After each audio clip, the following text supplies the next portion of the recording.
I don't think so. No, no, doctor. I never heard anything around here. But we All got right. some medics though. They could, if it's serious, if it's Yeah. trauma, Yeah. we're okay. Never Um, had to deal with a medic. the My name is Paul Julian, and I'm with the Veterans Memorial Center, and I'm involved in the Veterans History Project.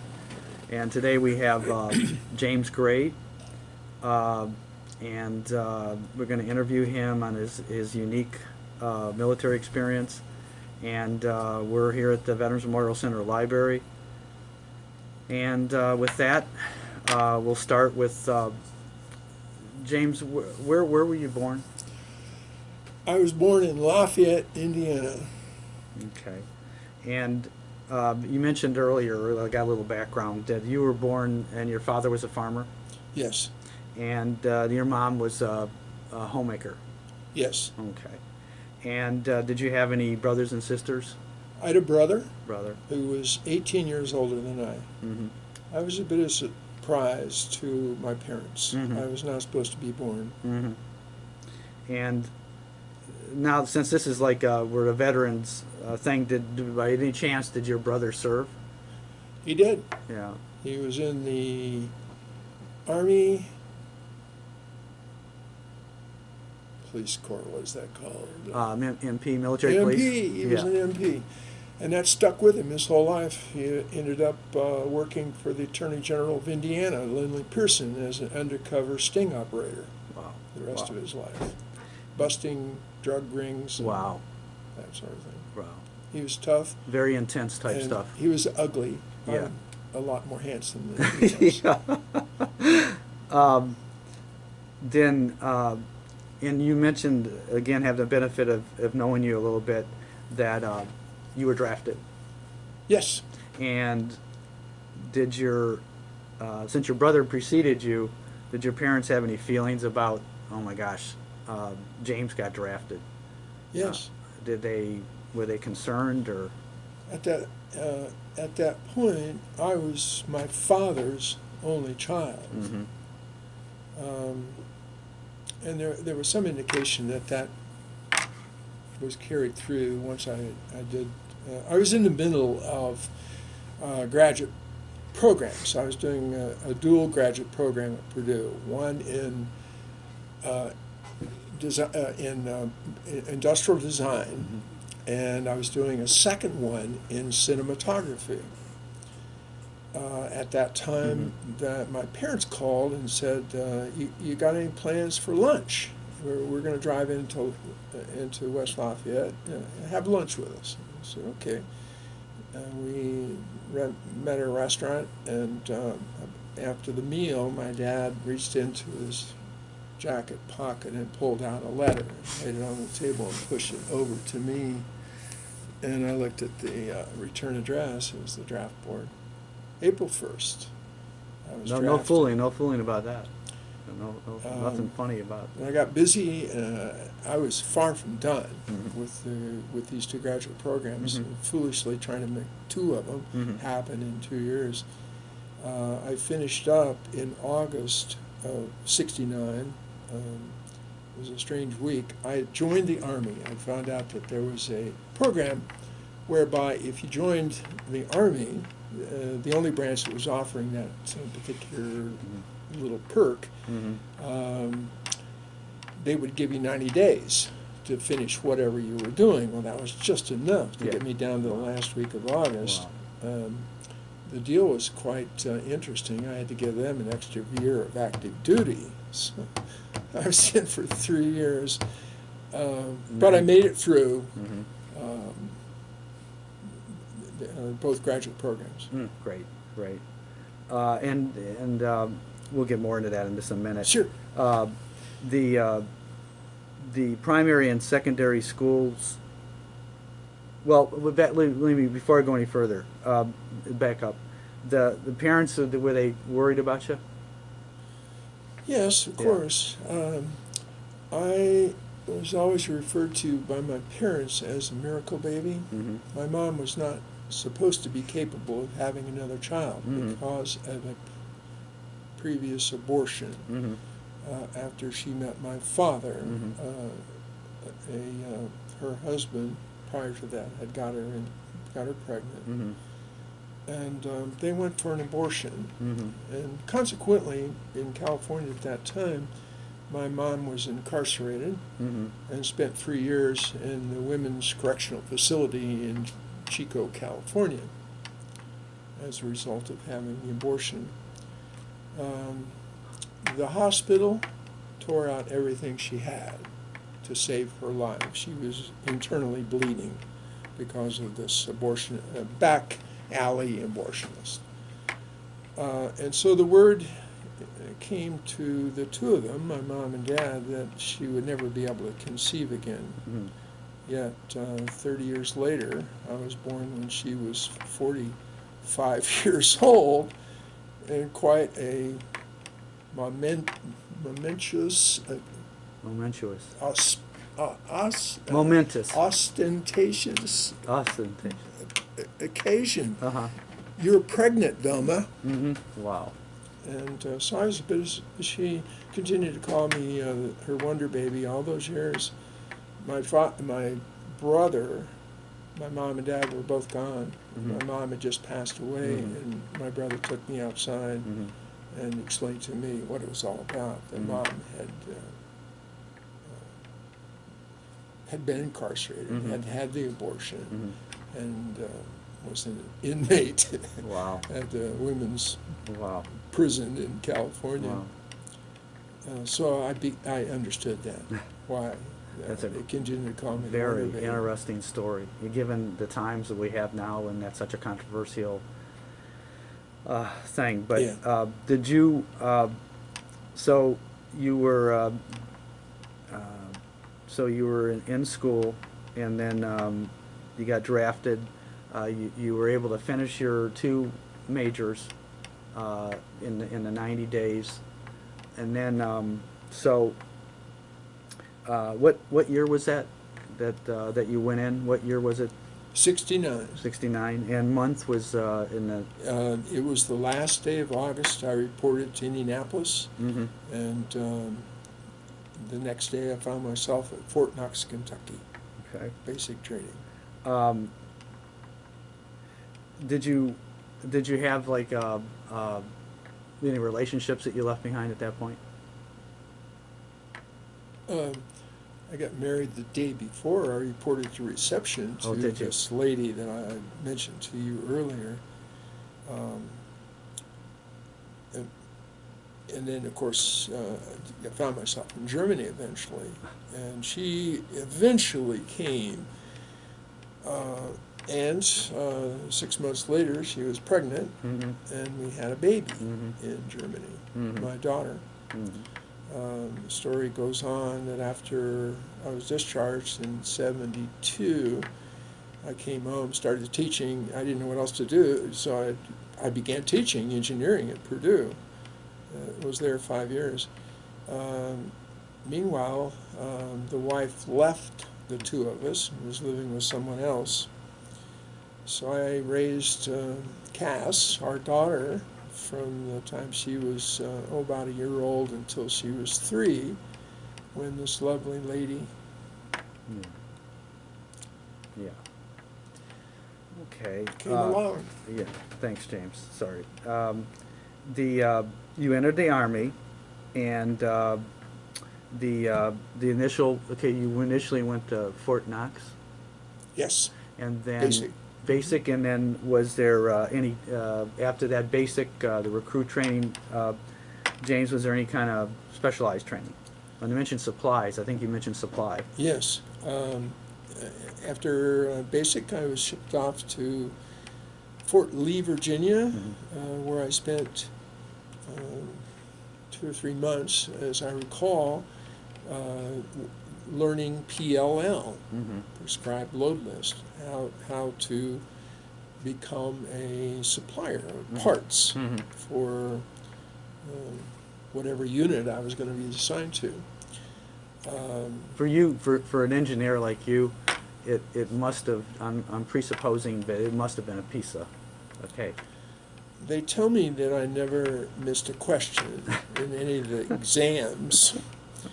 I made E5 while I was still in AIT. Well, I don't know if, I know, all I have is a Navy background, but I don't know of anybody that's done that, but, I had the GT score that I finally got a colonel to help me figure out how is it that I advanced so quickly. mhm, And he went back into the records. He was a good guy. I Mhm. really liked him. And he helped me out. He went back in the records and he found out when you're in basic that first week, you go through a battery of tests. I forget what those are called. oh, the, Um, armed services, what's the battery of tests called, Joe? The armed services, VAB, the armed services, you sit, ASVAB, armed services, that's new. That yeah, was not yeah, well, happening it then. wasn't called then, yeah. It was every day for the first week we were at Fort Knox. They took us into testing cubicles. Oh, I You see. sat in a cubicle and they handed you test after test after test. But the colonel came back and he said, I think the reason you made 5 is because you had the highest score ever recorded at Fort Knox, Kentucky. Don't doubt it, yeah. I said, well, it was, yeah, and that was a fun test. I enjoyed it every day. I didn't have to be carrying an Yeah. M14 at Yeah. the time. What were they called? M14. Yeah, yeah. At that time. So you had the PLL training, James, did you have any other, No, the, I'd signed up for the Signal Corps, but there was another Army. that's communications, right? Yeah, Yeah. I didn't make it there. Didn't make it? And I was a cinematographer. Yeah, yeah.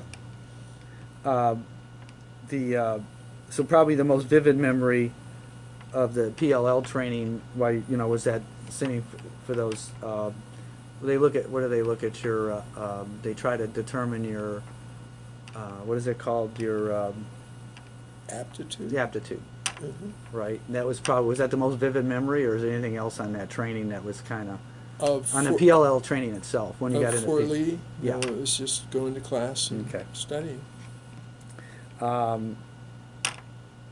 And your, I did go to the Washington illegally. Did you? We were told, no, I don't want to. The colonel came out and spoke to us 3 or 4 days before the March on Washington. That would have been in '69, of course. And he said, I don't want to see anybody in that march. yeah, If you're going to ask for a pass and we catch you in Washington, D.C. this weekend, you will be incarcerated. I went anyway. and don't, did And you? then we're marching down Pennsylvania Avenue to the White House to talk to Dick. I never got a chance to discuss anything with him and what I thought he was doing wrong Yeah. in Vietnam.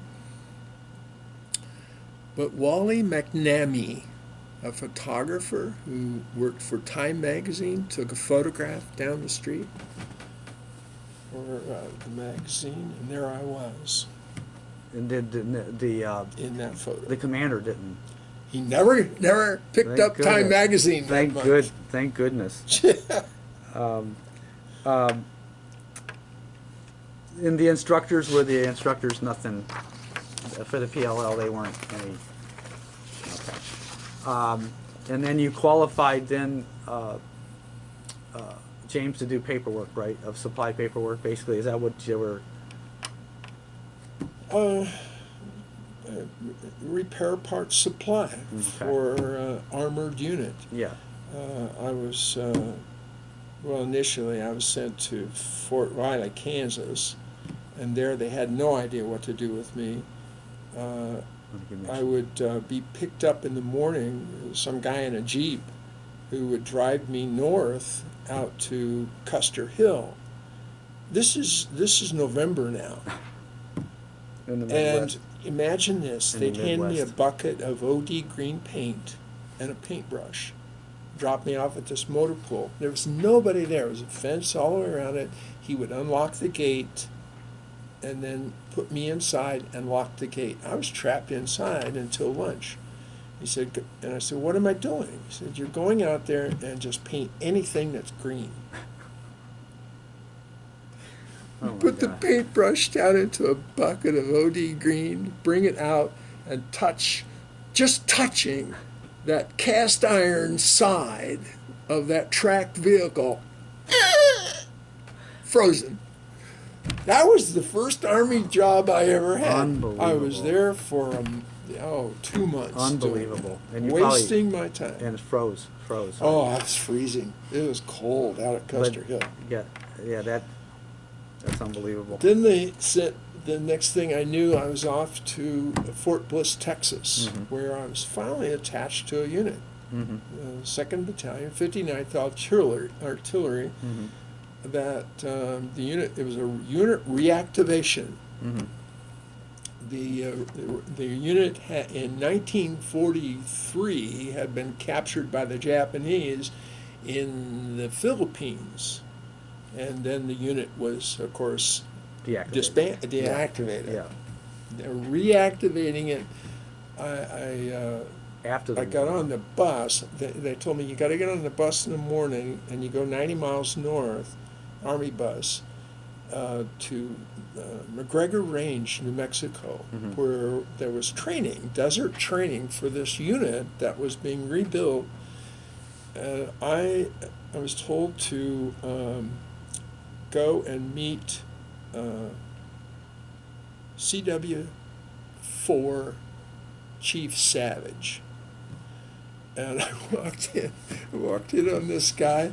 I'm the first guy there, literally. I'm a supply guy, right? They're putting together a unit. Well, they need stuff. He said, I walk in, I report to Chief Savage, and I said, I'm here, what do I do? He looked across at him, he said, can you read? I said, what? Can I read? Yes, I believe I can. Why? And he had this book. It was about so thick, 8.5 by 11, newsprint paper, thick and heavy and ugly. He pushed that across the desk and he said, here, read this. Okay.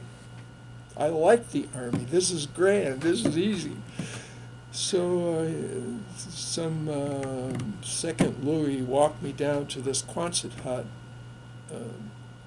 about as big as your bathroom here. A door, no windows, steel hut, and set me down at a table with a typewriter and said, here, whatever this chief said, get at it. So I started reading this table of ordnance equipment for desert terrain, for training in the desert. I said, why desert terrain? I eventually asked the chief. Because we're during the Vietnam era. No, we're going to anchor at Turkey on a PCS, permanent change station. Once the unit is trained, activated and trained, we're all flying off to anchor Turkey. I said, I've always wanted to see anchor Turkey. It'll be a great opportunity. So It took you a long time, James, to go through that. Oh, well, eventually I got 4 of the guys, A battery, B battery, C battery, D battery, and those guys were all college graduates. So I was, finally the Army did something good. Yeah. So I'm reading the book and going through this, looking at desert terrain, what kind of unit is, what is the objective of the unit? What kind of equipment are we receiving in? How many supply repair parts do we need for that particular unit, whether it's A through D batteries? These are APCs, basically, with Vulcan chaparral mounted on a turret on the roof, and then 5 M35A2s and A1s and 500 vehicles, trailers, and all Wow. that stuff. So I sat there and read all day long, and I made slips on, well, we need 10 of these, we need 30 of those, we need one of those, hundreds of parts, hundreds of line items. And I would hand them down to the guys, and they're sitting at typewriters, typing up, remember the IBM cards with a carbon on it? And then those were shipped off to supply back in Bliss, 90 miles south of us. And slowly that stuff is coming in, we're receiving it, and then directing it to the right battery.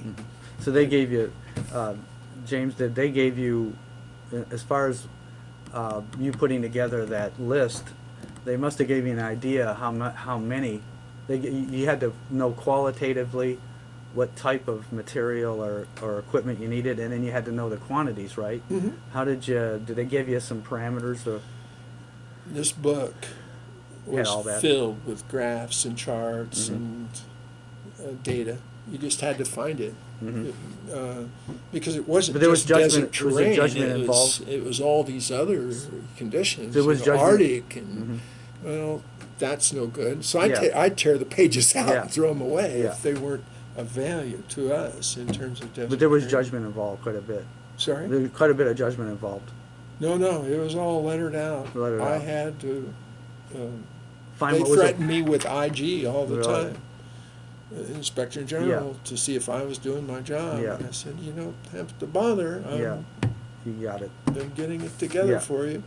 Back off there, Yeah, Chief. yeah, yeah. You need to go get another beer. No He had carrot this there. big red nose. Every morning he was trashed. What was the hardest part of your service? Well, maybe back up. You did that in New Mexico, right? Was it New Mexico? Yeah, I'd have to go on the bus every day. Right. They're 90 miles. I had to get up at 4 o'clock and hit the bus. There and Make- back? Every day? One way. Was Yeah, 90 this miles. is White Sands Proving Grounds in New Mexico. Then how long did you do that for, James? The 2.5 months. Something like that. 2.5 months, and did you ever get the turkey based on my discussions with you? Did you ever get how did that? Well, we finished training. As you can imagine, all these guys are breaking parts all the time, and we're fixing, trying to get things DX'd and still maintain our part load, which is an internal job. And that's where my 4 buddies, helped out, share the load here.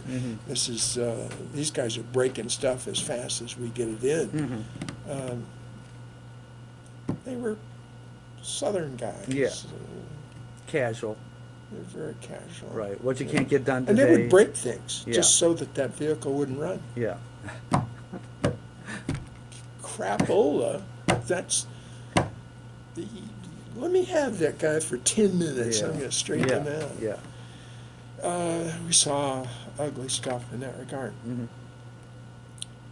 The kill was, we finished training, and they're loading everything up on C-131s, I think, jet, twin jet or quad jet flying boxcars. Yeah. And they're moving us. Training is done. All the parts have been put back in bins and containers and put in these huge metal slide-on containers on these C-141s. And how many there were? Dozens of them to fly us to Turkey. Well, we had stopped at Fort Lee, Virginia. That was our last day in America before we would make the jump across the Atlantic to Europe. to Turkey. Turkey. Far East. Yeah. We're in flight. There are 500 of us. All our enlisted guys are packed into the C-141, facing backwards. We're somewhere out over Canada at that point. Mhm. I don't know. We'd taken off for Fort Lee. We're out over the water, and it was maybe an hour into that 15-hour flight that we were supposed to have. All of a sudden, the aircraft banks hard over to port and gradually comes back up after a significant course change. I'm a Marine pilot as well. I'm a sailor. So I knew something was wrong there. I held up my hands. I looked over, 10 guys across from me yelling at this Air Force steward there on the plane. What just happened? We just turned. Where are we going? What's wrong? He looks at me and says, "Hell, I don't know." I said, "No, wait. We just had a significant course change. Are we going over the pole to the other side of the world?" That was what hit me right away. There's been a big problem in Nam, and they need fodder. It went through my mind that fast. And I said, I got up again. I said, "I want to know what happened. Yeah. We had a course change. We're not going to Turkey." I'm yelling at that point, and everyone's looking at me. And the guy says, "I still don't know, bozo. Get up and go ask the captain yourself." I said, "I can do that? I can go talk to the captain who's flying this boxcar?" I said, "Yeah, just go up and knock on the door." So I climbed over, those 10 guys got out of my seat, which is this little canvas thing, this wide. And I went to the door of the cockpit, and I very timidly, "Hello?" And the door opens up, and here is a guy sitting in front of this wall of radios, obviously a radio man.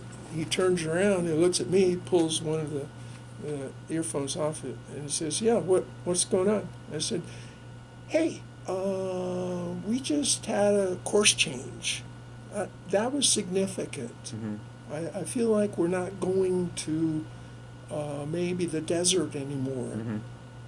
He said, "Well, I don't know. I said, "What are you doing?" He says, "Well, I'm working on the radios." "Why don't you ask the captain?" And I said, "Can I come in there and ask the captain?" He said, "Sure." So I step into the cockpit. And it was beautiful. This is all glass here in the front of that aircraft. What a view. There was the Atlantic Ocean. I saw icebergs cruising by. I thought, "Oh, this is grand. I'm in the wrong side of the airplane." So I said, I ask again, "I can really ask him? I won't bother him?" "No, ask." So I walk up, and here is the edge of the deck that we're all on, the other 500 of us. And there's a ladder and a railing there. And the ladder goes down to the flight deck down below me. And I look over the edge and I said, "Yoo-hoo, Captain." So the captain pulls one of his headphones off, and he turns around and he looks up. And he says, "Yeah, what's going on?" I said, "Captain, I feel like we just had a significant course change. Can you tell me where are we going?" He pulls down his headphones, he turns around and says, "You guys just got the gold ring." I said, "Okay, what are we going to do with that?" He said, "Well, you're not going to Ankara anymore. We just got orders to take you to Nuremberg, Germany is where we're landing." Wow. I said, "What? Wow. We're going to Germany? Wow. You got orders to, that's that change that you just made?" He said, "Yes. That's amazing. We just got orders from In command flight. that In we're flight. to take you, and we're In flight, landing you got orders. We're landing in Nuremberg, Germany." Wow. Where they had the Nuremberg trials. Yeah. I said, my, wow. And I said, thanks. You can keep the gold ring. We don't need it. That's a good enough what you've offered to us. May I just kind of hang around? He said, yeah, have a seat. Well, there was no, who's the other guy, the other side? Co-pilot? No, on that upper flight deck, there was A crewmaster? a bunch of stuff on the walls there Yeah. too, but I turned to the radio man and I said, do you mind if I sit here? The captain said it was okay. He said, yeah, sit down, enjoy yourself. This is the best view. Oh, wow. And I So said, how it's better neat. than looking at that cargo Oh, door. neat.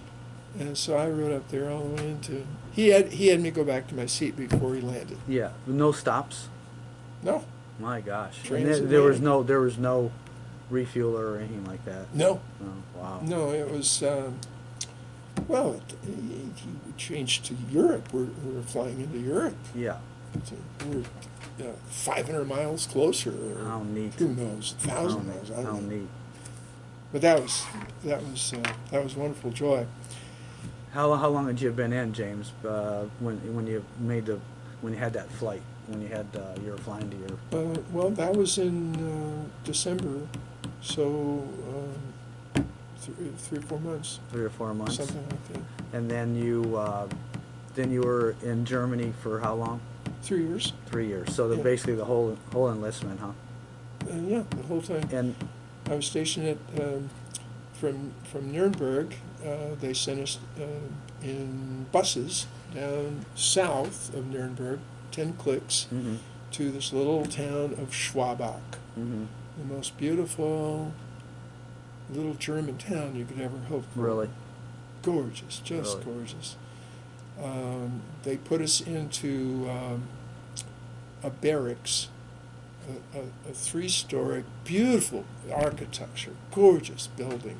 Oh, barracks. It wasn't barracks, it was yeah. class operation. Really? It had been an operational facility for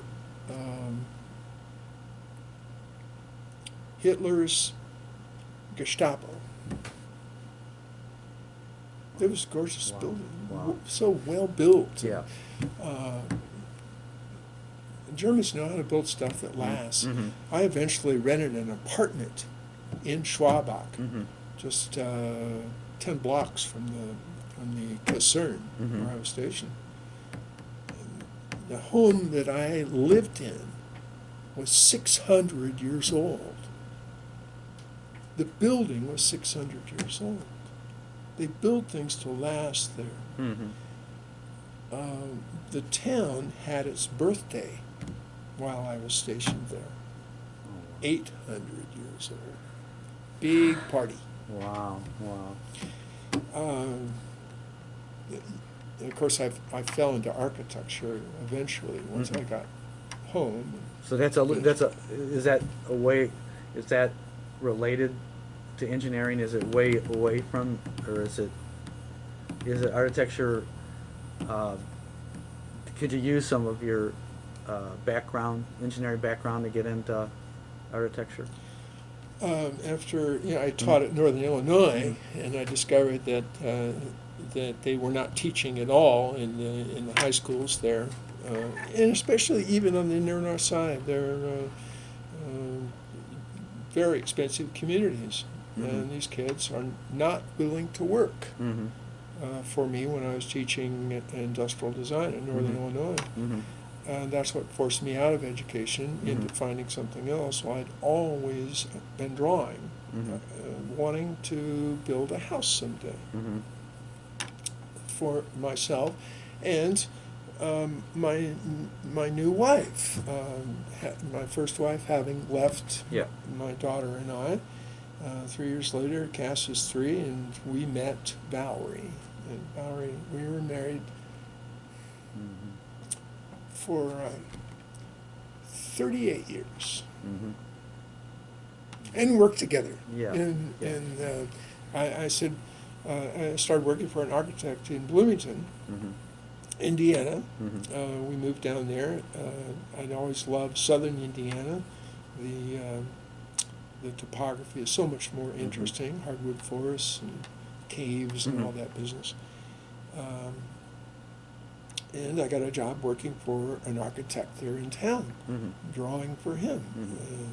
And I had enough skill from engineering to know what goes where structurally. It was just a matter now of employing what art I had and designing. It was everything: strip centers, offices for dentists, and Commercial and not much is residential, right? in 3 years that I worked for him before the recession hit in '81, which sent me home, I had done one residence, which eventually the company that I started, having gone home, Valerie met me at the door and said, "What are you doing home at 10 o'clock in the morning?" She said, and I looked at her and I said, "We're starting our own business." Oh, wow. And she went, And the rest is history. Yeah. yeah, so we got busy. $4,601 gross that first year. Smart man would have said, "This isn't working." By the third year, we were six figures. Well, that's great. That's great. And probably Valerie probably helped. She was instrumental in. She had an interiors background. Yeah. She fit like hand in glove on that. She had a marvelous personality, always happy, always fun. Yet, when I said, "Well, we're going to start an architectural firm," she said, "Yes," because we were building our house at that time. Yeah. Like to We take were. Yeah. Val and I were building the house. Like to take a challenge. She was all up for challenges. Yeah. Yeah. We had no money. Yeah. It was hand to mouth, whatever I could make from Sherman, the architect I was working for. Val was cleaning houses, whatever it took to make a living. Her background, my gosh. And then the business started, and Took off. we were in business for 30 years to the day. 2008 wiped us out, but it was time to quit. Val had developed ovarian cancer, and we spent the last 4 years traveling the world. We became involved in mission work, doing mostly schools and clinics around the world, all gratis, and helping build them too. That's noble. 50 countries where we made in those years. That's noble. Very noble. Great fun.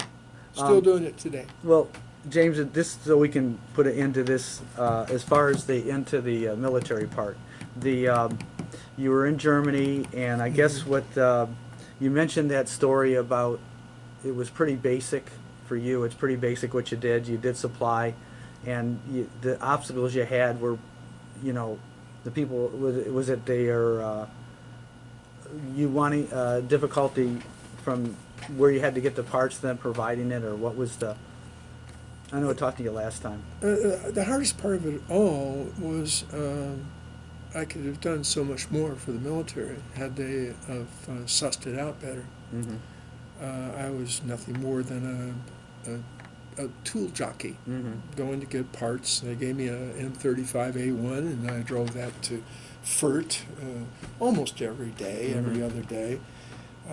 Fortunately, I ran into an old buddy who'd been in our unit, who's now working there at Furt in big supply system, huge campus of supply, everything you ever wanted to start a war.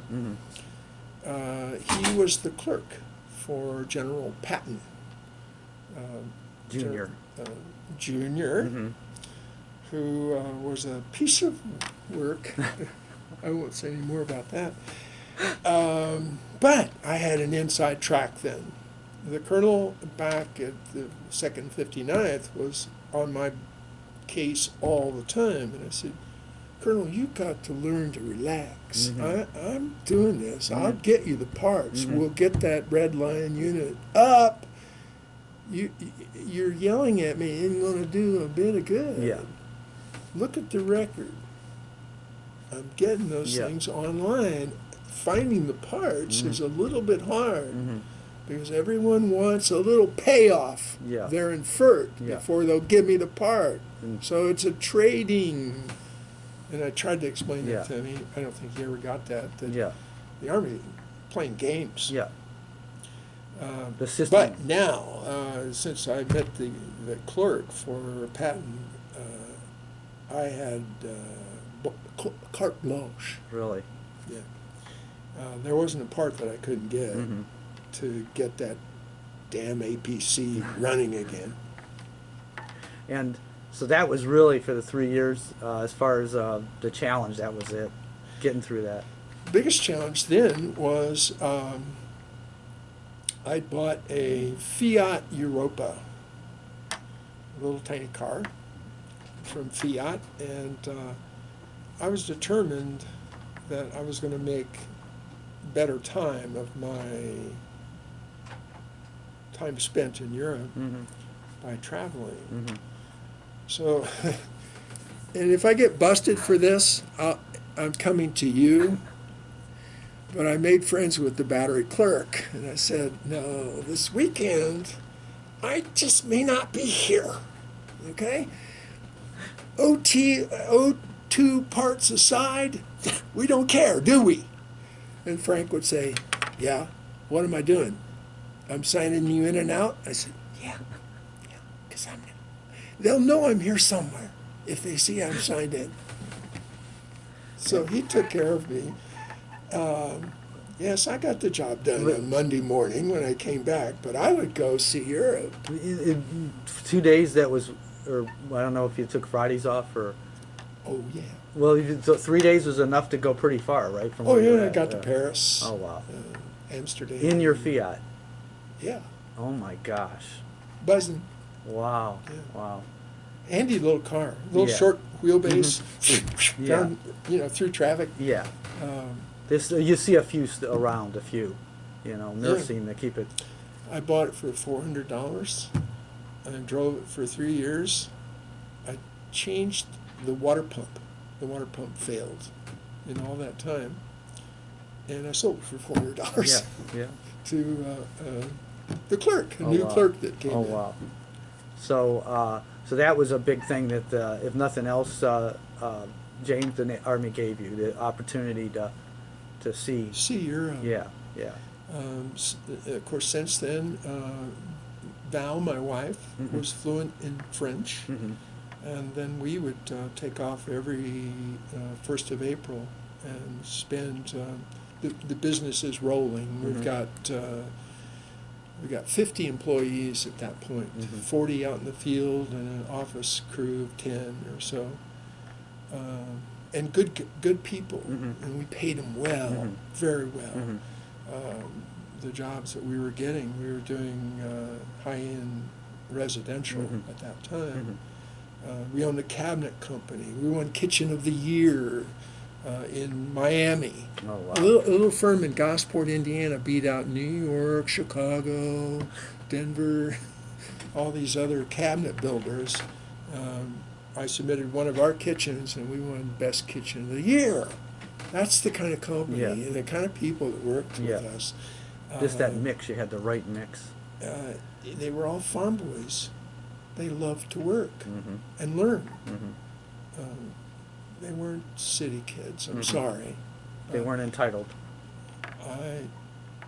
Yeah. I love people that can work, Mhm. and I still work today. Mhm. I work every day. Mm-hmm.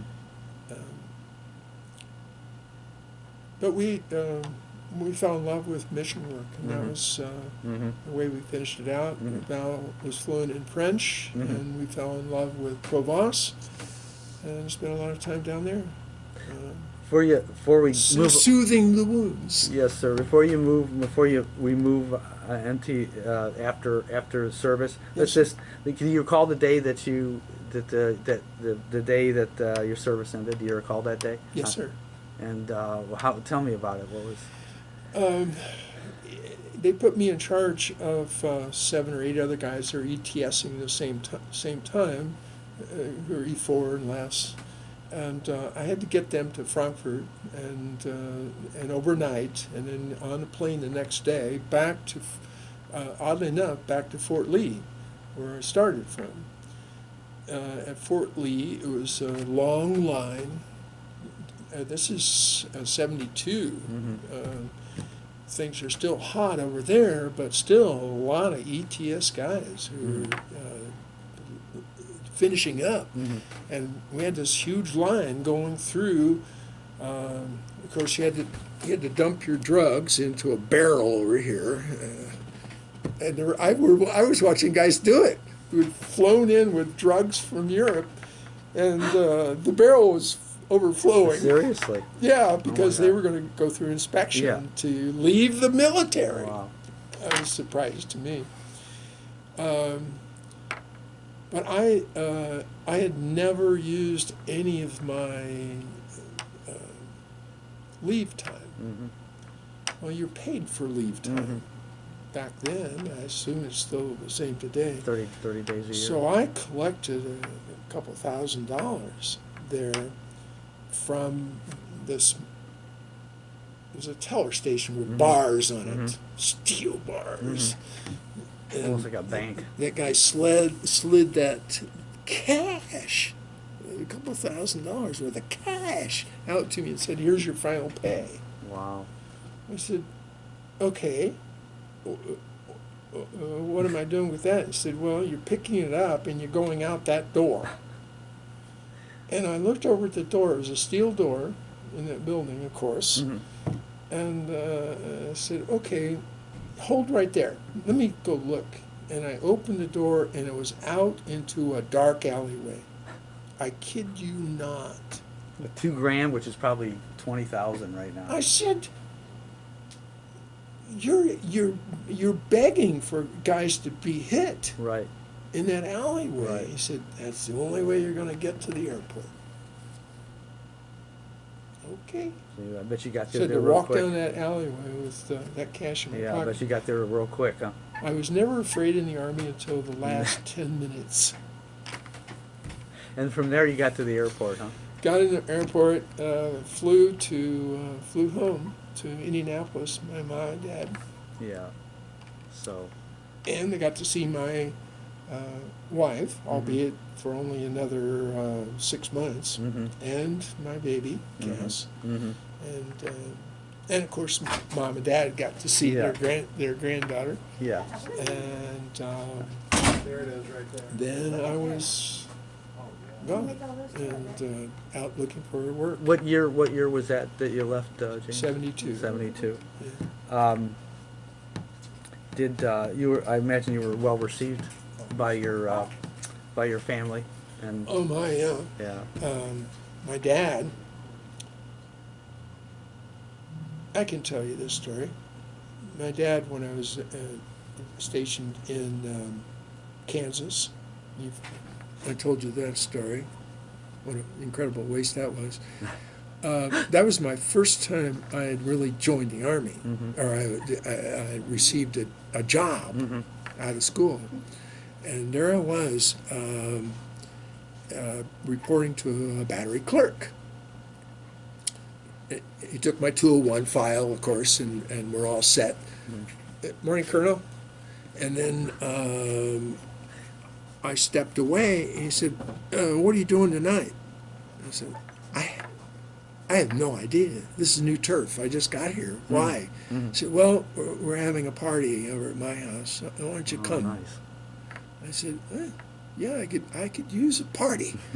That would be grand, since I'm stuck in Kansas now, wherever that is." And he said, "Okay, just bring yourself. It'll be fine." I had got all the way through college, graduate school, the Army, training, and never saw it until that night. And it was everything. I had my first hit off of a marijuana cigarette. And then somebody said, "Oh, drink this." electric Kool-Aid. I know what you're talking about. Yeah.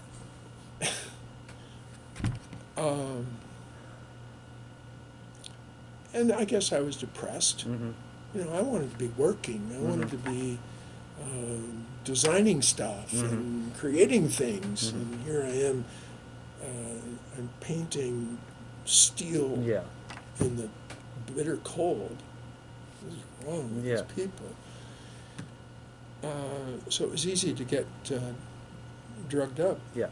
Or as they said in the military, let's get fucked up. Yeah. I don't get the point here. I had a beer once in college. I was a farm boy. Yeah, yeah. So you got basically introduced into that. To drugs. Right. And then, of course, when we hit Germany, it was everywhere. It was everywhere. Yeah. Back in the late 70s? Yeah. I mean, late 60s and Yeah. really in 70. Late 60s. Early 70. Yeah, through 72. Wow. I would never. And I saw everything. Like you said, I stepped away from it and knew that this is not the way to go. Not the way for it to happen. I was depressed. That is not. That wasn't going to help. But they finally gave me something I could manage. Yeah. It was And I enjoyed it. It was a challenge. Yeah. To keep everyone busy. So you think, on that point, James, do you think that experience? I mean, I don't know if there's many takeaways you can take from being drafted in the Army and everything. Sure. But do you think that kind of helped you the rest of your life? Do you think, knowing that that's probably not the way to go, to get high and trip and stuff, it's probably not. Yeah. Well, I mean, would that be a good thing? I mean. Oh my goodness! I saw so many of my friends who had little or no direction with their lives. They'd been drafted. They had no skills. There was no direction in there was no dream. Where's your dream? Of what you can do with your life, and can you help people? Yeah. That was, I think, the hardest thing for me to get over. That the average guy on the line. Now, and my 4 guys in PLL, they stuck with me the whole time, and they were there. Well, I lost 2 of them the third year, the second year, because they only were in for 2 years. I'm still there for another year. But those are all good guys. They worked hard for me, and I rewarded them as much as I possibly could. Did they stay straight? Yes. Yeah. Oh, which was hard. It was hard, right? In that environment. Numbers, you're constantly loaded with numbers. You can't be inaccurate. You can't. You better know what an M35A2 is. Yeah. Because I don't have time to explain what that is to you. You had to be on the ball. Yeah. You can't. Yeah. I saw in that experience that the military was there was a losing point there. I don't know how else to describe it. I don't know if that exists today. I hope not. But that was had Czechoslovakia decided to invade northern Germany, we would have been run over in about 30 minutes. Really, based on the condition of what you saw, you weren't ready. No. Reforger. They were looking for their field jackets and a pocket to put their stash in. Yeah. And when you returned home, James, you didn't get anything that the Vietnam veterans, you didn't get any of that negativity stuff, did you? You weren't. You probably ran in different circles, so you didn't. No, actually, I got a job right back with the university. Yeah. With Purdue. I went right back to the place I had been hatched from. Yeah. Just 3 years So it really earlier. worked out for you. So here's all my friends again. Yeah. So you're they back in had your all support system, yeah. married. Yeah. They'd all got married. I didn't get it done in time. I married just the day before I left for for basic. Yeah.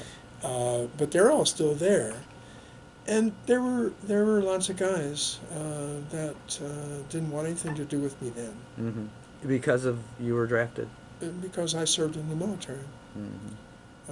They thought it was crime, and I saw parts of that. Yeah. Of course. Yeah. The very fact, again, in Germany, the day I went, they gave us 3 days off after we landed in the aircraft there in Schwabach. They gave us 3 days to work out the kinks in timing. that third morning, I went down and I reported to Chief Savage. Present, online, ready for duty. What do you got? And he looked at me. He said, did you happen to notice if there were any sand dunes out there coming across the yard this morning? I said, there weren't any, Chief. I didn't see one. He said, did you notice any sandstorms or anything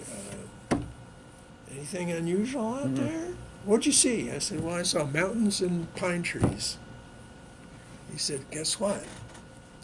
You're no longer in desert terrain. I said, I know that. I see where you're going. We're in mountain terrain, aren't we? He said, yes. I've got to have you start over with the PLL load list. He pushed the damn book across the table to me again. Start over. They gave you something to do, huh, James? Oh, that kept us busy for 5 months. Yeah. Again, you had to DX, direct exchange, back into the system, all those things that you had procured for desert terrain. And there's a wide difference there in the two, yeah. according to the TO&E. Yeah. So it kept you busy. And I had to order those parts that would satisfy mountain terrain. Interesting. Yeah. Yeah. Did you have the 4 guys He working asked with me, you? we'd been working on Yeah. it for probably a month at that point, and he finally waddled out to my office there and came in, saw the guys working. I mean, we are behind big time trying to get this stuff out and packed in 35A2s and driven back up to Firth to drop off. Somewhere you have to find a place to drop it. Yeah. So it's all day for one truck load. And he says, we got to speed this up. The colonel is all over me. And you too? And I said, yes, yes. He comes by, and I get the evil eye. We're doing the best we can. There's a lot of stuff here that we're not supposed to have. You know what he said? This is a chief warrant officer, number 4. He's making as much as a captain here. He says, bring the 578 around. Do you know what a 578 is? It's a tracked vehicle that has a big blade on the back for clearing out stuff. That's 15 feet wide. He said, dig a hole out in the backyard behind the motor pool. I said, no, I'm not ordering that. You order it. I'm not taking responsibility for this. You are saying dig a hole. Are you planting cherry trees? No, Chief, I know what you're saying. You tell me. I'm not going to tell you. See, we need to get rid of stuff that's in the way. So did the hole dug? Was the hole What dug? a waste. The hole was dug, What a waste. and he just put buried stuff? Covered it. Because the system it doesn't work. Yeah. You can't make that transition between the two, according to TOE, overnight. Overnight, yeah. You're typing requisitions that are returned. I forget Right. what those are called. And you're typing requisitions for Right. stuff that you need in Yeah. order to pass the IG. Yeah. The IG is the thing that hovers over you the whole time. And I wonder. Here's a great story. This is IG time. Had it once a year. I had to suffer through 3 of them. Mm-hmm. So the general comes, and not Patton. It's some bigger mucky-muck guy, along with all his lieutenants and captains and whatever in this entourage that walk through the barracks, walk through every facility on the base there, at the caserne. Up in motor pool. And I was kind of the overseer of that. I had to go up and look, make sure, okay, everything's ready for the IG. Yes, you guys are all strapped. You can bounce the quarters. I'm impressed. The lockers are all lined up perfectly at the foot of the bed, blah, blah, blah. You're okay. And they had told me every man could have one thing on the wall, one item, a photograph, Personal a picture, whatever it was. Mm-hmm. So we're going through the IG. I'm all the way at the back of the line. I can see what's going on up in front of me, of all this brass up in front of me, including our colonel, Colonel Ryan. He gets halfway down the line in the motor pool. They've just started to make their back and forth route, looking at all these bunks. And all of a sudden, I saw him jump up on a bed, boots and all, and he grabbed this flag and he ripped it off the wall. Thumbtacks are flying everywhere. I thought, what? What just happened? The general is still going. He wants to get to lunch. He's still going. And here's the colonel who's taken the flag now and wadded it up in a tight ball. And he hands it to the sergeant major and says, have this crew report to me in the morning. So the kid did. A kid from Arizona, never got enough protein, skinny kid, but he's a good boy. He was he knew how to work, and so I admired him for that. And a quiet, gentle, Reserved. Kid, Yeah. missed his mom and dad, Yeah. of course, Yeah. all that, and a small fellow. Well, he reported that morning to the colonel at his office and said, private reporting as required, sir. We trained him on that one. And the colonel jumped on him. Why? Why do you have a Viet Cong flag on your wall? What makes you think you can put up a flag of the enemy, our enemy?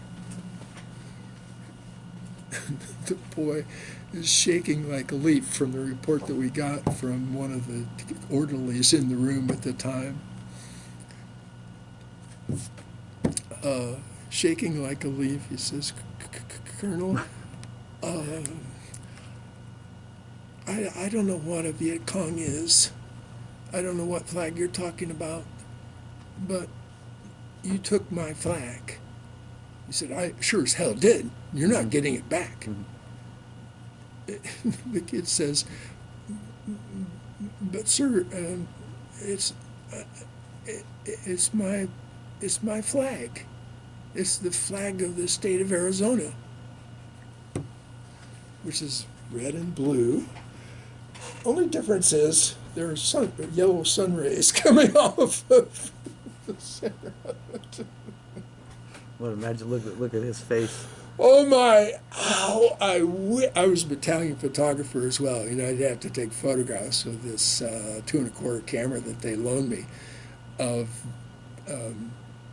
upgrades or awards or whatever, the Promotions. Mucky Muck guys. Yeah. And I wish I'd have been there with the camera to take The expression on Ryan's his face. photograph as he found out that he had destroyed the flag of Arizona.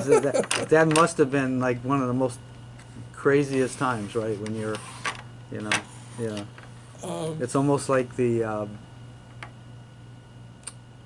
almost like a caricature of, or about some of the way the Army operated, huh? Maybe the way it operates today. It was the paramount of ignorance. Yeah, Especially from our fearless leader, yeah, the head honcho there on campus. yeah. He was dead wrong. Mm-hmm. He made a very stupid mistake. And then, of course, that word filtered through 500 other guys Mm-hmm. there in the base. Mm-hmm. And his Respect for his credibility, You it just guessed wasn't it. gone. Yeah. It was gone. Yeah, Yeah. yeah. He didn't. As I'm sitting here, did he apologize? don't know Yeah. what happened. Mhm. The boy, the Arizona boy, was instantly transferred. Really? Never saw him again. Yeah. He was moved to Just because of the whole how everything happened. either the colonel wanted to get rid of him, Mm-hmm. was our guess. Mm-hmm. No one knew for sure. Mm-hmm. Or the sergeant major stepped in there Mhm. to save the boys' Mhm. respect. Mm-hmm. Because he was a hard-working recruit.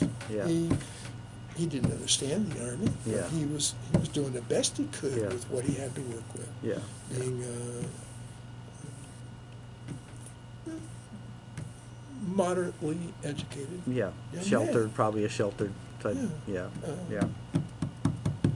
Yeah. Was it? And I'm going to ask this, but was it hard to readjust then, to when you got back? It was take any time to readjust to civilian life? No. No. I was excited about being back to the classroom Mm-hmm. and got that job right away. Well, I spent the summer, or a little bit of the summer before fall semester started. I worked for a company designing steel trusses, Mm-hmm. which is, you do one, and then there's 10 more to do, and Yeah. then that's kind of boring. But I made it through the summer until I got to Back to class class, yeah. and teaching engineering. Yeah. And all good kids. I loved every one of them. So in the service, I think James and other things we talked over the couple of years I've known you, Yeah. as far as how it changed you, is you kind of got an inside look on how a bureaucracy operates, the mentality, Yes. and suffices to say, you didn't want anything else you never wanted anything else to do with either the Army or any other organization that operated like the Army. You want nothing else to do with it. Maybe not. Let's not be so hasty there. I was proud of my service. I received an ARCOM, Sergeant Chief Savage gave me a medal for it, and I don't know. There was he begged me to stay. Mm-hmm. He said, "No, you can't leave us. Mhm. You have to stay here." Mm-hmm. I said, "Chief, I can't. I Mhm. gotta go home. Mm-hmm. I've got a life. I've got a baby now, Mhm. and a wife, almost a wife. Mm-hmm. I gotta go home." He said, "I know. You've been very valuable." But so really, out of all that craziness and incompetency and everything, but you do have James some good memories about. Oh, I'm proud of my team, my four guys, and what we were able to accomplish in dire straits. Here we are, Embroiled. changed course over the Yeah. mid-Pacific, Yeah, that the was- mid-Atlantic. What a story! What a story! Getting used to the way the military works is another story in itself. I don't think anyone ever gets used to that. And I think that it seems to me, Yes. it seems your comments, James. It seems that you were fortunate enough to not look at the big picture. You knew what the big picture was, but you focused on the team that you had, and you were very fortunate having those few people and that you work with, and you kind of all were on the same page, and so that is a positive thing. Yeah, yeah. They were my buddies, really. And you always think, well, you'll hang on to those guys the rest of your life, and they've all kind of slipped away. Yeah.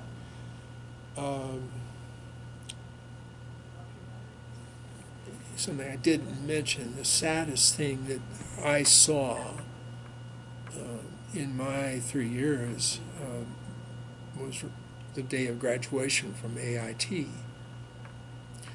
They had us fall in, and the colonel came and talked to our little group of 200 guys who were in that AIT class for stock control and PLL, that sort of stuff.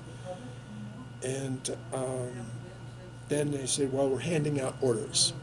We'll call your name, step forward, take your order, and then step back. So it was alphabetical, and I was halfway down the line there. But I got mine, and I wasn't paying attention. I was just, what's happening now? And there were my orders for Kansas. And I thought, wow, that is strange. There's a war in Kansas? Okay. Everybody else around me, I finally woke up and I realized they're all crying. And after they broke up the battalion, you have so many hours, blah, blah, blah, and then Get we going. want some of you in formation, some of you in formation. From what I saw and what I was able to ascertain from just asking, going through the ranks, where are you going? Where are you going? Everyone else in that unit that I asked was headed to Da Nang in a few days. And here I was going to Kansas. I was embarrassed. Yeah. Later on, of course, I made friends with 3 or 4 of these guys who are college graduates as well. We're stuck in the same predicament here of passing out parts for vehicles. We're mechanics of sorts. Yeah. And I stayed in contact with some of those guys who had orders for Da Nang. That big flight, the one that was going to go over the pole. And they were frightened. And I heard back from them later on that they were not handed typewriters when they got on the ground. They were given 16s and said, we're in dire straits right here. We need you. And that's how their orders got built. Again, I don't know for sure, but I'm guessing it was my accreditation that saved me from that. They decided to save me for something, in my case, more clerical. Yeah. That I was able to manage. James, did the ones you stay in touch with, what happened with them? Oh, it's cut up. The unit was cut up right away. Of course, they divided it up into several different units there, I presume. But the few notes I got from some of those guys was, we are in heavy shit. This is, we're not prepared for this. And it was at 69, was it? 69. And it was really, that offensive was 68, 68. right? But it was still, 68. it was bad. It was bad. Oh, we were going down the tubes at that point. The VC. it's now been 10 years ago, I wanted to go to Vietnam. And I talked Val into it, so we flew over to Hanoi. And we hired an interpreter, Han, who stayed with us for the whole, we were there for 2.5 weeks, just walking around Hanoi and out in the outskirts, and down the Yellow River. And, Wow. oh my. Yellow River's right on the border, right? Yeah, yeah. We could see China.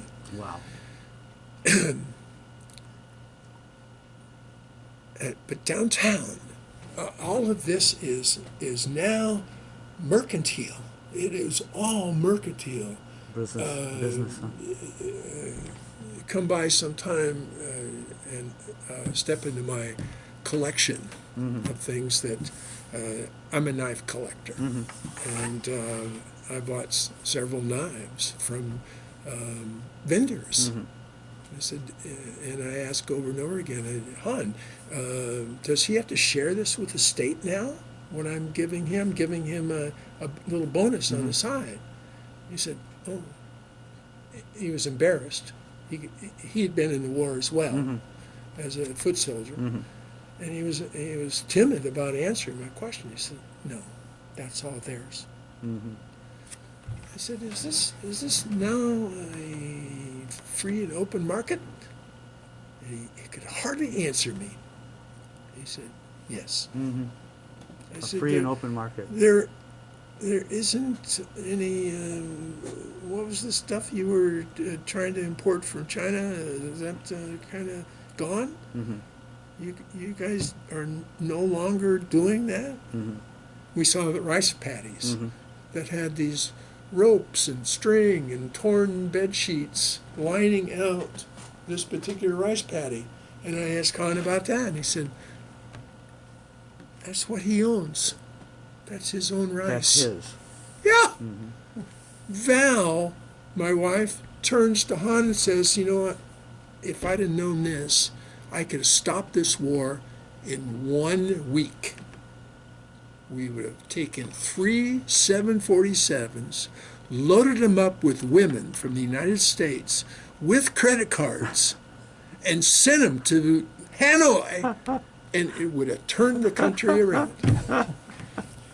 But in that time that we walked the streets, 5 different occasions, I had a VC regular, a Viet Cong regular, come to me, gray hair, just like mine. And back then I had hair, lost it on the Amazon River, but I had this long gray ponytail. And these guys are seeing me as, you were in the military. And Han has explained, yeah, he's military. He was served in the army. But I said, no, tell him I was in Germany. I wasn't here. Yeah. And he said, they won't understand that. Yeah. Just go with it. I said, okay. These old men in my age coming up to me, I'll show you that photograph. I've kept a photograph in my phone there of these old boys with pith helmets, still wearing green fatigues, coming up to me with a hookah. And according to Han, an interpreter, they want to blow some smoke with you. I said, is this kind of like a peace pipe then? Is that what this is about? They think I'm an American soldier who shot at them? I said, yeah, that's what they see. I said, I don't blow smoke anymore. Yeah. But ask all 5. He asked, can James just give you a hug? Yeah. So you were able to do it. And everyone up. Really? Of course, they're down here. Yeah. Hugging those guys. Wow. What an experience. Val's over here crying. What an experience. I'm weeping, like Yeah. just having these guys in my arms. And turning to Han and saying, just tell him I'm sorry. Yeah. Yeah. I'm sorry Yeah. that we For them to hurt you forgive. so bad. Yeah. For them to forgive like that. Yeah. We had a crummy president. Yeah, yeah, He was a liar and a cheat. yeah, yeah, yeah.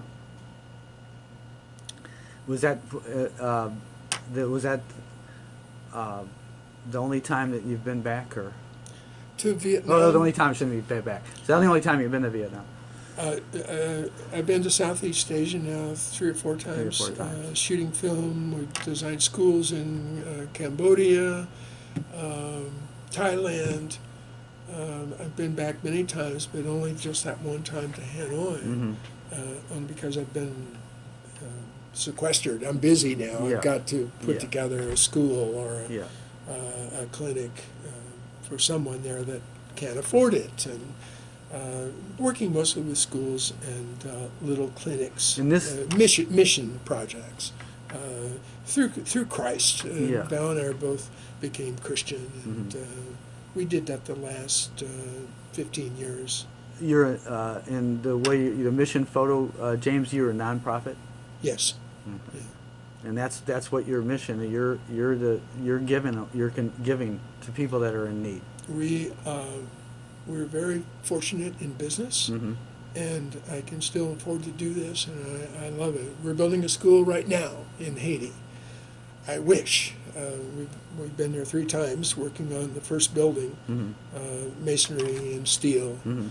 And right now, I'm really questioning whether we'll ever get back, given this business of the COVID. virus. Yeah. Haiti is a mess. People are falling and dying every day. There's just no information coming from the government. The government doesn't care. But I've done a couple of clinics and 3 schools down there. And is it true that it's in the worst shape of any in the Western Hemisphere? It's no worse country. It's the worst in the Western. The per capita income is now down to somewhere around 400, which ain't bad considering where it was. We shot a film in the poorest country in the world a year and a half ago.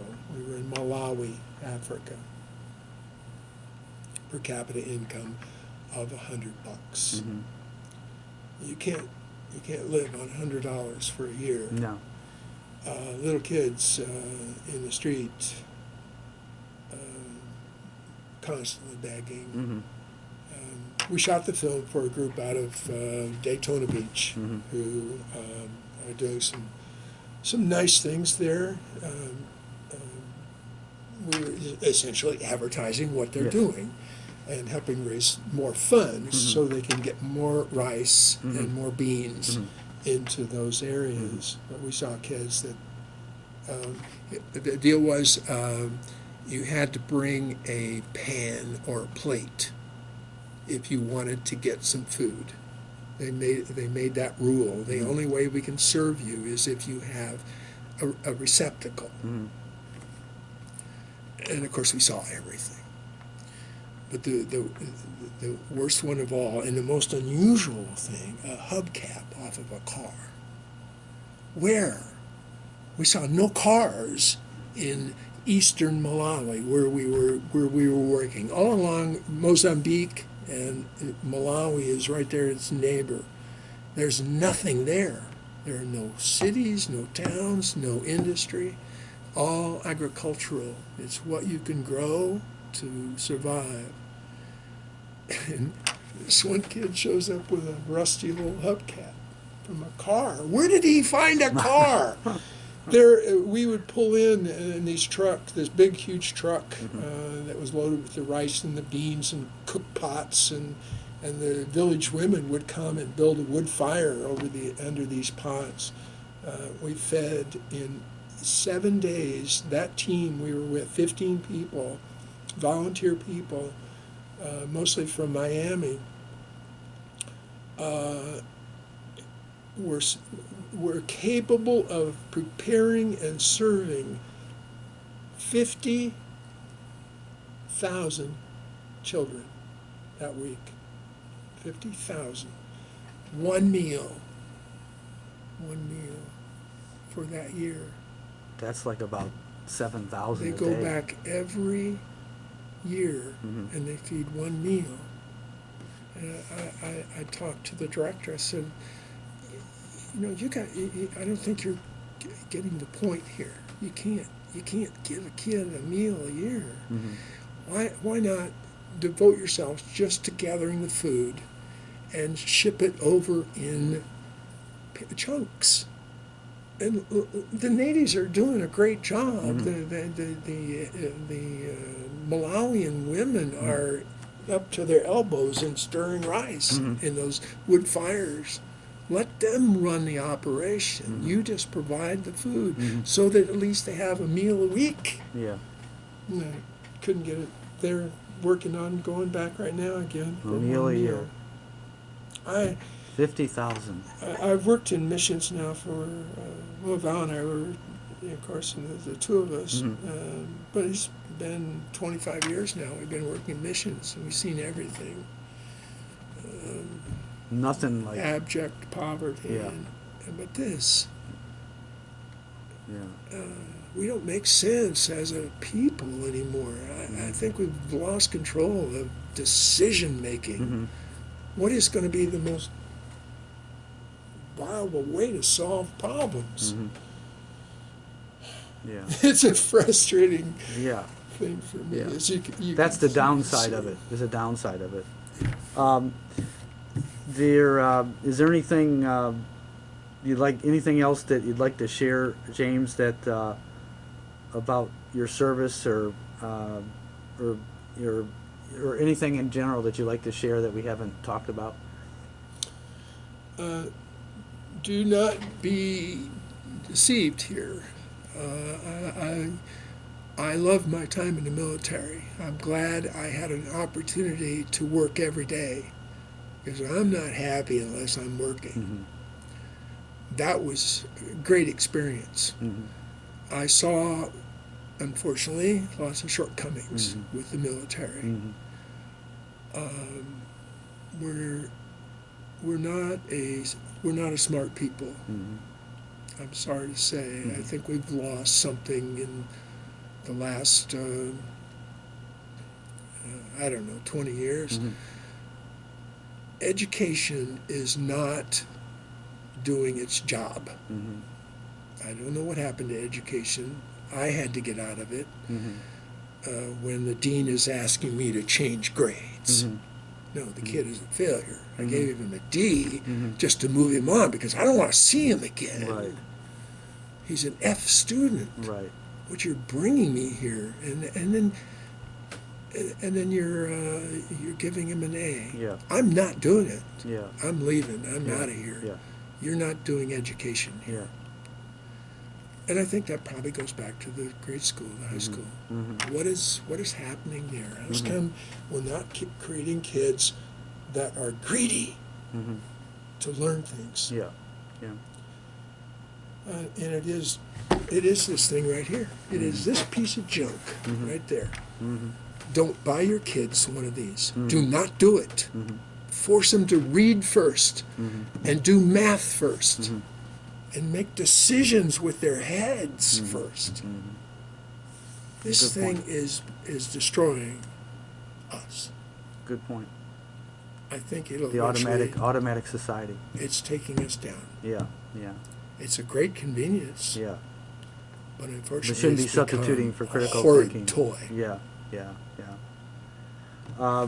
Anything in particular that you'd like the people to remember about your story? Anything? What was as far as looking back in that part of your life and the parts that afterwards that that you took with that you learned by anything people like remember from your story in particular?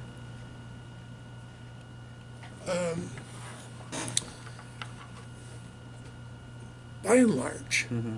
I think a lot of what we miss today is knowing how to love one another. Mm-hmm. You just don't see a lot of love in the military. No. Even though I loved my job, Mm-hmm. I love to accomplish things, Mm-hmm. and especially when I could hand a red-lined carburetor to some guy who's driving around in that tank, that's a thrill. Yeah. That's a good thing. Because he loves to drive his tank. Loving one another is something that we have got to relearn in this country. We've got to break the shackles of outreach. We do not have outreach anymore. The typical American family, and it happened to us. My daughter and Val and I, we would load up our plates in the kitchen and race right into the theater room and watch a movie, or watch TV. Yeah. Yeah. Stop watching TV. It is a wasteland. Get a book. Teach your kids to read. It is in literature that we will develop more of a society of thoughtfulness, understanding, love, care, works, participation in our country. We've got to let go of the damn TV and what it's offering us. It is all junk. It is trash. When you can pick up a book, and have your kid pick up A classic. pick up a reading and learn to read. Look at this room. It's filled with books. I'm so proud of what you guys have done here in establishing this library. Thank you, Jimmy. It is in that we will change our position in this world. We are in dire straits. We have a Congress and a president who are fighting one another, who think they're in charge. No, read Article 5 of our Constitution. We the people, in order to form a more perfect government. It is we the people that Congress does not want to hear about. They're not following Article 5. And they don't think we're capable. I would trash them all. Your disc out of here. Yeah, yeah, We want people in there that are servants unto the people. yeah. I agree. We want a president that is a servant unto the people, not agree. what he thinks. Yeah. And I'm looking now at another election when I can't vote for the head office. Yeah.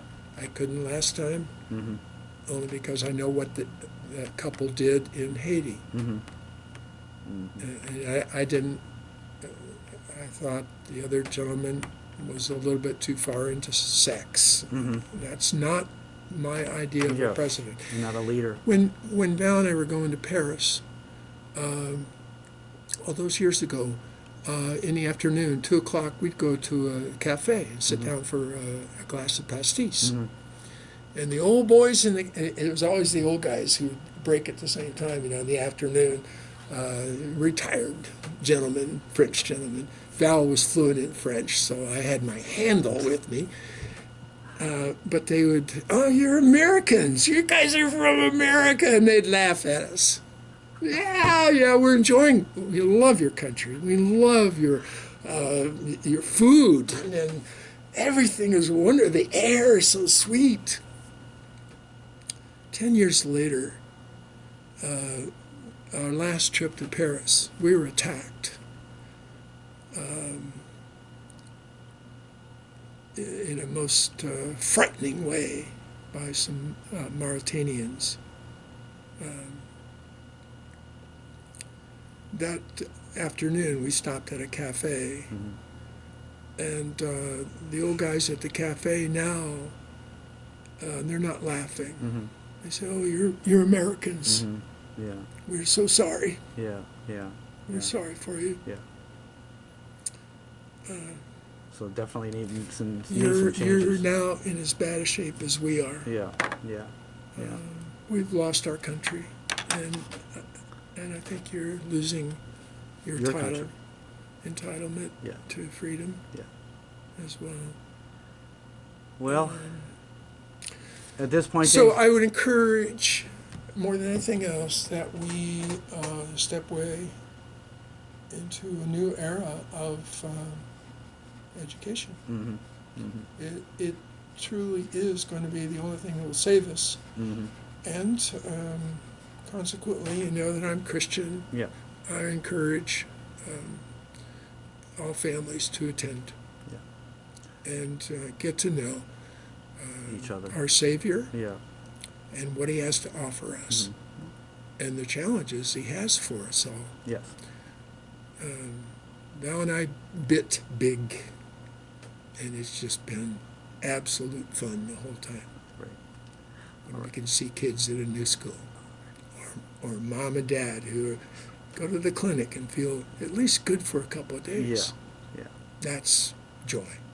Oh, thank you, James. I appreciate it, and so that'll end our interview. And again, I express our appreciation for a very great story, and it actually got greater as time went on, as far as giving your life to a noble cause. Thank you. Well, thank you. God bless. Okay. How long was it? Let's see. Over an hour. It is. You guys